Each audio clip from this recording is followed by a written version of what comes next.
I was a terrified kid. I became a terrified adult. I am terrified right now. I'll tell you about one of the most frightening things that happened to me in my adult life. I used to live in this little studio basement apartment underneath like a townhouse. And one day I was sleeping, deep sleep, and all the lights pitch black, and I heard a pounding at the door. And you could tell when something is an emergency. I heard like, and in one motion, I leapt from a deep sleep to my feet. And I was like, hello?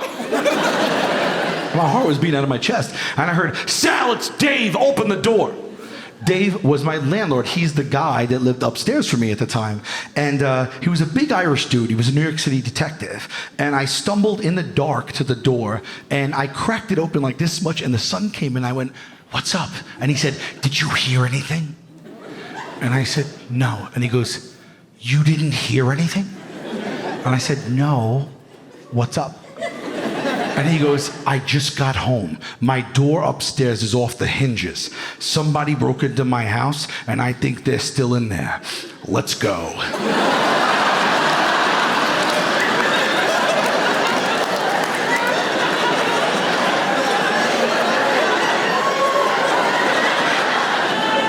Let's go? I pay you. You're gonna drag me into this? You're a tenant? I'm a straight up civil. He didn't even wait for a response. He walked away. Like, I'm gonna help him. So I threw on my terry cloth bathrobe and my house slippers because I may be fighting a criminal in a few moments. And I went to the front of the house. I don't know why I went. I shouldn't have gone. And I get to the front, and sure enough, I see the front door hanging off the middle hinge only, and it was chilling. And for a moment, I was like, oh, we sure this isn't the Tooth Fairy? I don't want you to go in there and shoot my father. JK, he's just a helper, so. And was standing there, and I don't know what to do, and in that moment, he reaches into his jacket, and he pulls out a gun, and he cocked it. Now, I know that you guys are from here.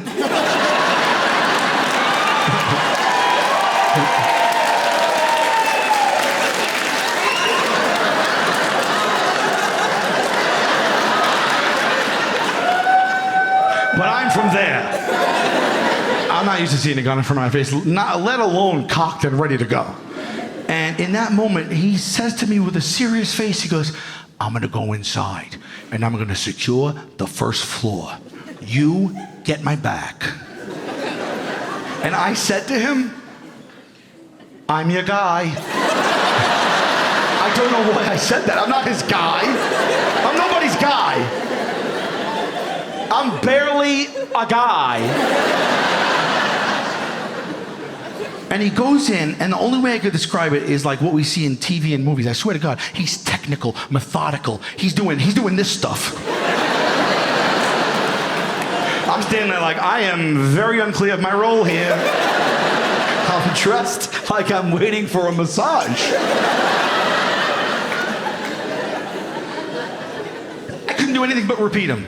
He was like, kitchen's clear. I'm like, kitchen's clear. Closet's clear. I'm like, all clear in the closet.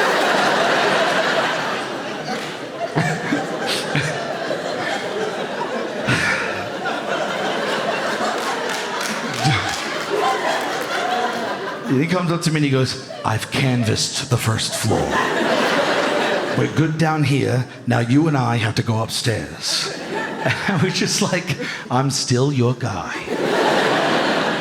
And we start to go up the steps, and look, it is tense, man. And he is stone-faced, okay? He's been in this situation before. He is ready to act, okay? He's going up the steps. He's trying not even to make a creak, not one creak in the steps, okay? I am right behind him.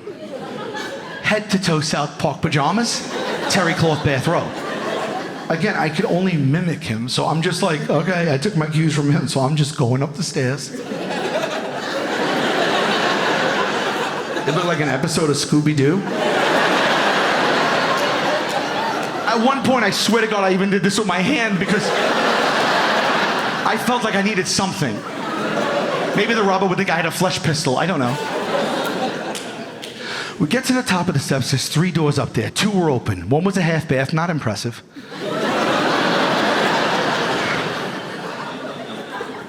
The other was a spare bedroom, and then there was 1 closed door, which means, obviously, that if anyone is in the house, they have to be behind that door. And that means, obviously, that if something's going to happen, it's going to happen right now.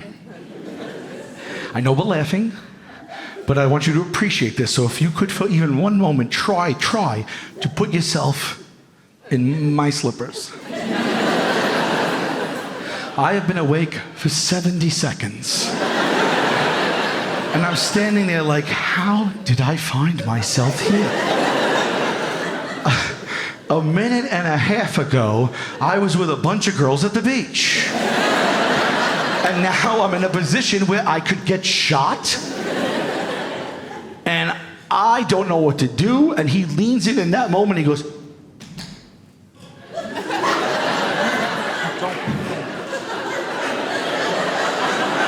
he starts doing hand signals, sign language, whatever you want to call it, but I was like, why would you believe that I could interpret this? Can we please go downstairs and tiptoe down there and whisper about it? And before I could communicate to him that I don't know what I'm supposed to do, he turned and he kicked his own door open. It flew open and he ran in with the gun out like that.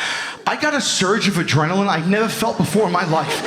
Something came through my body, up my toes, out the top of my head, and I involuntarily yelled, "A pow pow!"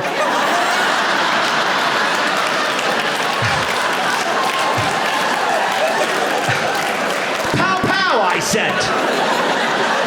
I said pow pow. First I said croutons. Now here I said pow pow. I made the sound of a gun. From cartoons. That's how I helped that man, onomatopoeia. So he gets shot.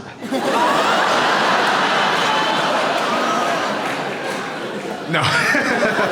Can you imagine? He gets shot, I'm like,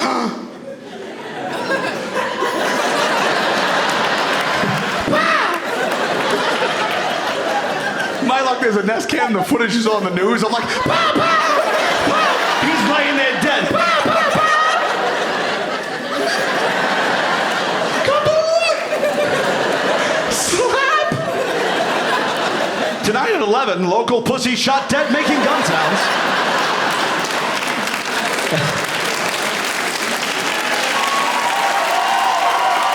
Thanks, guys. So can you take us through what happened? Yes, I pay him, and I was sleeping, and I wasn't getting a massage, and I love cartoons. Sir, this is live. Can we cut to the chase? Yes, I said pow pow. There was nobody in there. Could you imagine how emasculating that was for me? In that moment? I watched him. He didn't even turn around for 10 seconds, maybe. I just saw his back shaking like this. And then he just went, pow, pow? I was like, Dave, I did all that I could. 2 weeks later, he raised my rent $50.